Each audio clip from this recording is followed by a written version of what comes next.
pas tout maîtriser, tout contrôler, être toujours mesuré, tu vois. Là, ça a été un de ces moments où moi, j'ai pas contrôlé, tu vois. La nuit qui a suivi, j'ai pas dormi. Derrière, je marchais, j'avançais dans l'aéroport, je faisais mes valises, mais ma tête, elle était pas là, en fait. Elle était pas là, tu vois. J'étais en pilote automatique. Et je t'avoue que ouais, là, j'ai rien contrôlé, j'ai rien maîtrisé. Franchement, sur le moment, là, si je pouvais arrêter le foot, j'arrêtais le foot.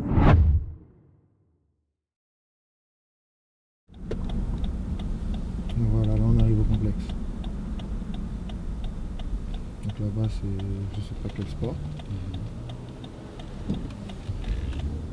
Voilà, c'est dans les salles.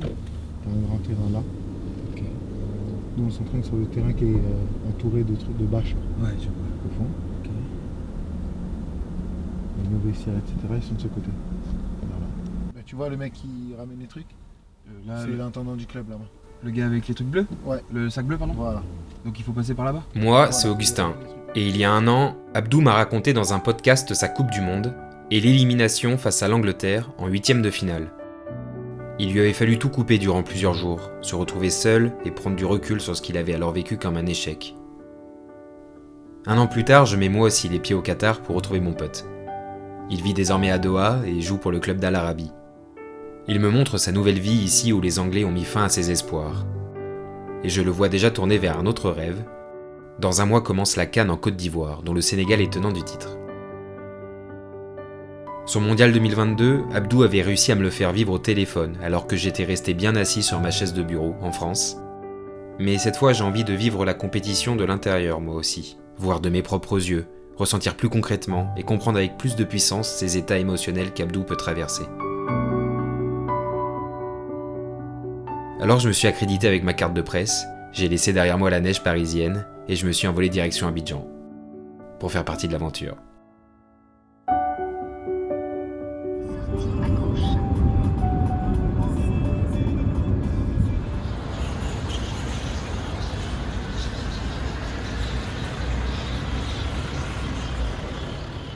Je suis à peine installé et c'est déjà le choc de la phase de poule. Cameroun-Sénégal à Yamoussoukro. Il y a des dispositifs sénégalais et lui est censé. Je récupère mon accréditation et je monte dans le bus des médias qui part avec 3 heures de retard. Je découvre une chaleur étouffante, les arrêts sur la bande d'arrêt d'urgence de l'autoroute, les tensions pour étirer les accès médias.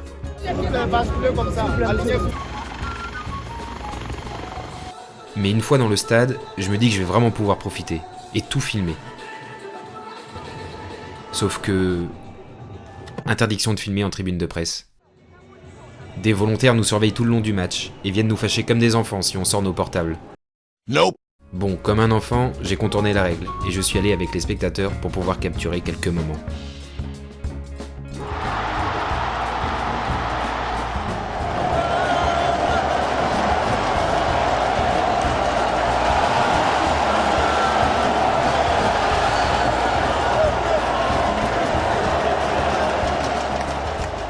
Les Sénégalais battent le Cameroun et se qualifient pour les 8e de finale. Ils joueront contre la Guinée, la première place du groupe, dans quelques jours. Abdou ne sera pas éliminé en phase de poule. Mon voyage va s'étirer quelques jours de plus.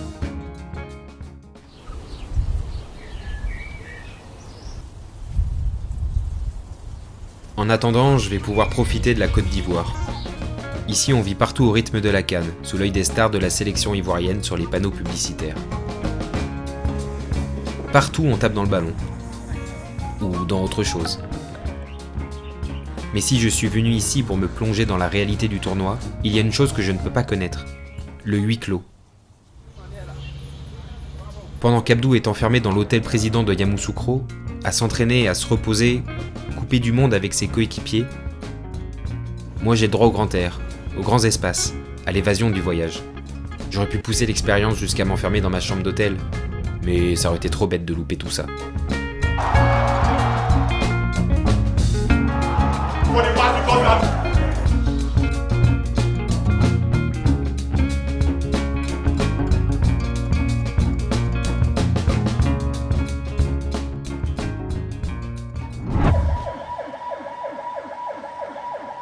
Puis la CAN allait connaître un scénario que personne n'aurait pu imaginer. C'est le début des 3e matchs de poule. La Côte d'Ivoire joue sa qualification face à la Guinée équatoriale à Ibimpe, mais moi je fais le choix d'aller voir le Nigeria face à la Guinée-Bissau au Felicia.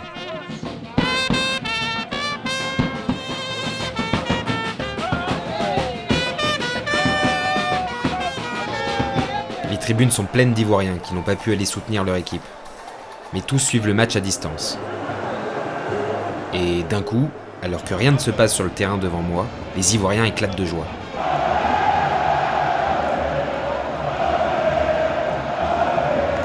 Mais ça, c'était avant que leur but soit refusé et que la soirée tourne au cauchemar.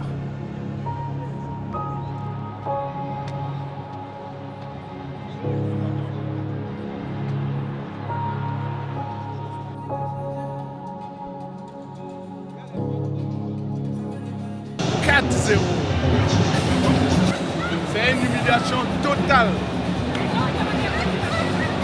Non mais 4-0 chez nous à la maison, dans notre stade. Non, ce stade-là, on doit brûler ça. Le stade Alassane Ouattara, c'est un stade maudit. On avait marqué, puis ils ont reporté, on a marqué, ils ont reporté. Donc finalement, ils ont marqué, ils ont mieux joué que nous. Est-ce qu'il voit? On est découragé. C'est qu'on veut dire à Idriss Diallo. Il n'a qu'à démissionner. Merci. À ce moment-là, personne ne voit comment la Côte d'Ivoire pourrait faire partie des meilleurs 3e du tournoi. Certains médias annoncent même d'ores et déjà son élimination. Mais la soirée n'est pas finie au Felicia. Dans une autre poule, le Cap-Vert et l'Égypte s'affrontent dans la foulée, avec des buts dans tous les sens et des positions au classement qui s'inversent à chaque seconde.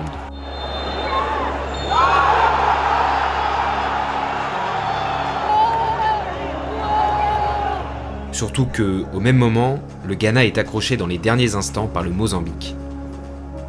Et ce résultat inattendu, c'est un premier miracle pour la Côte d'Ivoire, car elle reprend espoir de continuer son parcours malgré l'humiliation.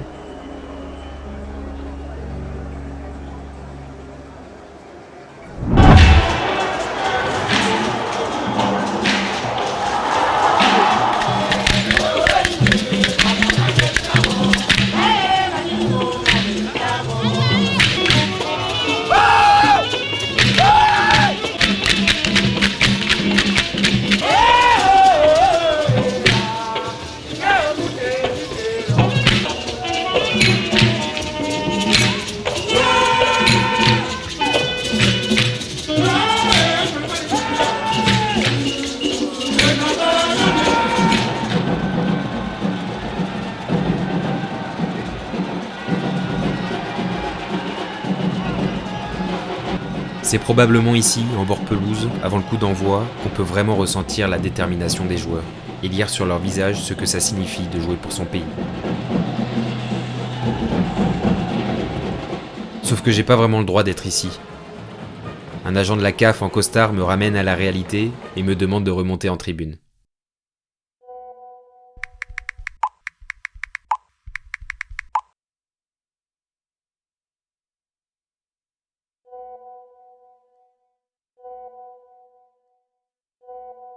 Abdou est suspendu pour ce match contre la Guinée, alors je quitte la tribune de presse pour le retrouver.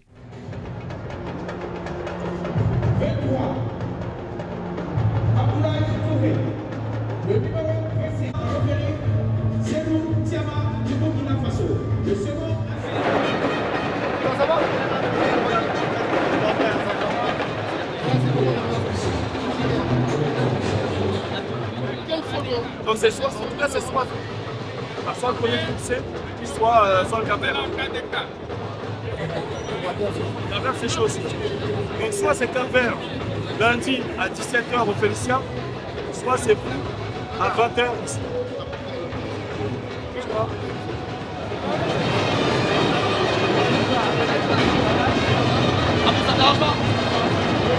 Ça me fait bizarre d'être avec lui à ce moment-là.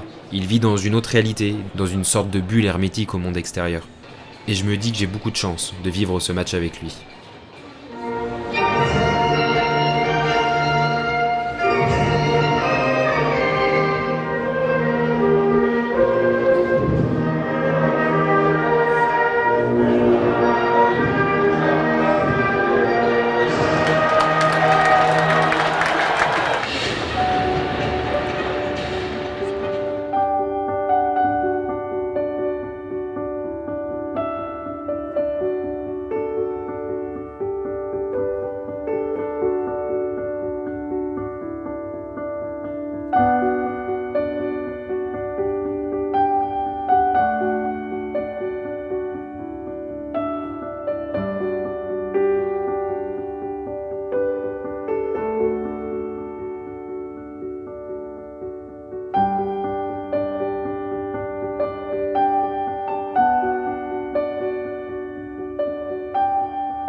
Cette soirée, c'était un de ces moments qu'on n'oublie pas, un peu hors du temps. Et le bus me ramène à Abidjan avec des étoiles dans les yeux. Quand soudain...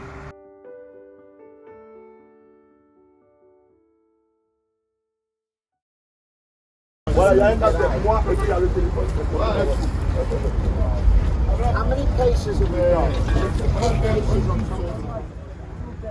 Une trentaine de personnes iront à l'hôpital ce soir-là.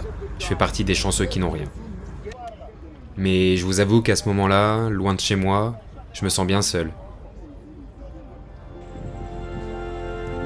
Mais pas question de rentrer.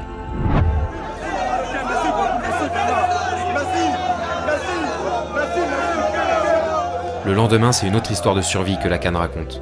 Celle de la Côte d'Ivoire que tout le monde pensait morte et qui ressuscite grâce à la victoire du Maroc.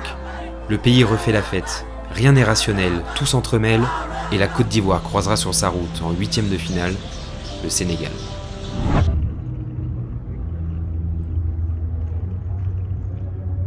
En partant en Côte d'Ivoire, je m'étais imposé une contrainte à laquelle je ne pourrais pas déroger. Mon séjour ici s'arrêtera au moment où le Sénégal sera éliminé. Je m'impose cette règle pour vivre pleinement l'expérience de l'ascenseur émotionnel, pour comprendre ce que ça fait quand l'aventure continue, ou quand tout s'arrête brutalement. C'est maintenant l'heure des 8e de finale, et mon voyage peut prendre fin du jour au lendemain. Sur un fait de jeu, sur un but venu d'ailleurs, sur une décision arbitrale. C'est sûrement pour ça que je vis pour la première fois un match aussi intensément.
Quand je suis revenu, en fait, j'avais juste envie de mettre à la poubelle les images que j'avais tournées.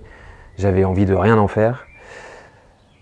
Tout simplement parce que j'étais déçu moi aussi. Moi aussi, j'ai rêvé de voir le Sénégal faire un back-to-back. J'ai rêvé de voir l'équipe d'Abdou gagner pour la deuxième fois la Coupe d'Afrique des Nations. Mais c'est pas ce qui s'est passé. Et puis du temps est passé et je me suis souvenu d'une chose, c'est que quand on a créé AZAC avec Abdou, on s'était dit qu'on voulait raconter des histoires tout à fait honnêtes avec la réalité de la vie des joueurs de football. Alors que dans le monde du foot, on vend souvent le rêve et on raconte des success stories. Nous, ce qu'on voulait faire, c'était créer des projets qui assument la vulnérabilité des athlètes, qui poussent à l'introspection, qui montrent les échecs tout simplement. Alors ne pas aller au bout d'un projet parce qu'il raconte autre chose qu'une réussite ou parce qu'il ne s'est tout simplement pas passé comme prévu, ça correspondait pas trop à notre état d'esprit. Surtout que c'est en partie aussi grâce à ce genre de moments de doute et de déception qu'un jour Abdou a vécu ça.